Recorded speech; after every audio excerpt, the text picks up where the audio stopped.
Hello and welcome back. Nolly and I have decided to welcome you to another round of Wayside School is Falling Down by Louis Sachar. We're going to read Chapter 4, Homework. Apparently I've heard rumors Nolly is more popular than I am, but I have to admit I'm probably the better reader of the two of us. Chapter 4, Homework.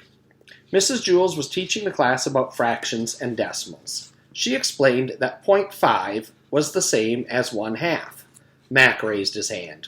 Mrs. Jules pretended not to see him.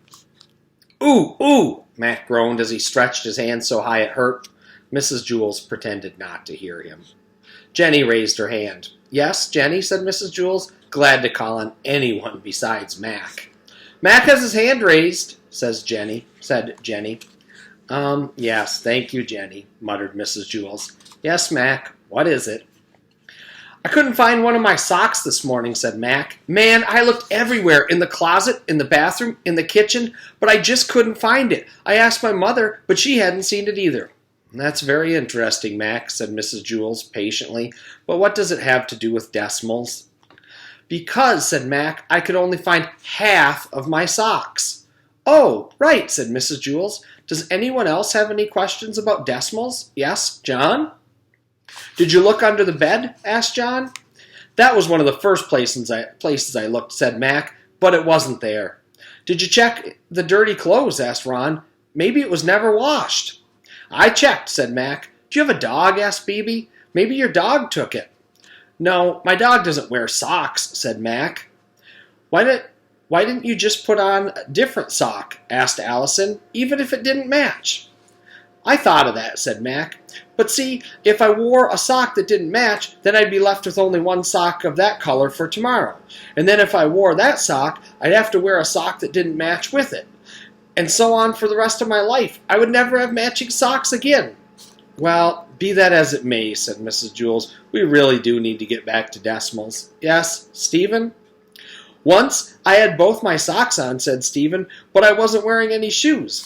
My mom had just waxed the floor, too, so I slid all around it like I was skating. It was a lot of fun, until I fell against the kitchen table and broke 2 dishes. Then I got in trouble." "What's that got to do with my socks?" Mac asked impatiently. Stephen shrugged.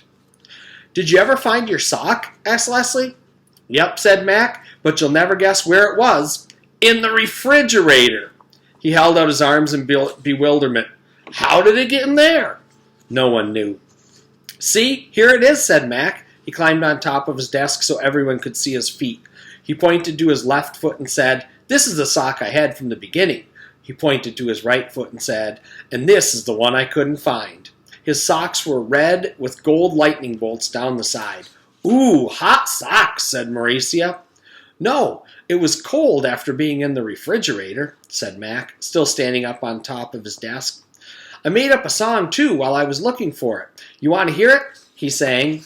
I got one sock, looking for the other. One sock, looking for its brother. When I find that sock, I tell you what I'll do. I'll put it on my foot and I'll stick it in my shoe."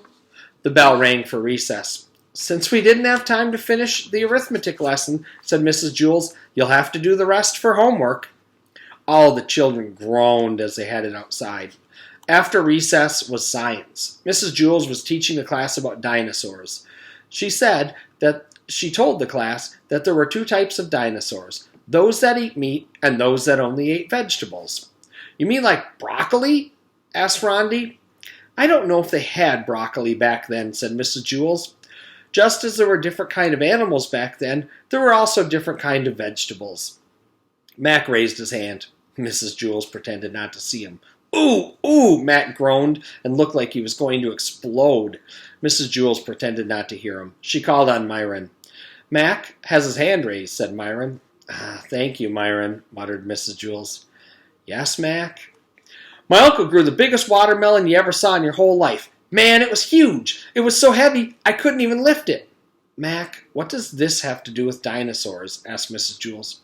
"Because that must have been the kind of watermelon dinosaurs ate," said Mac. "Did you eat it?" asked DJ.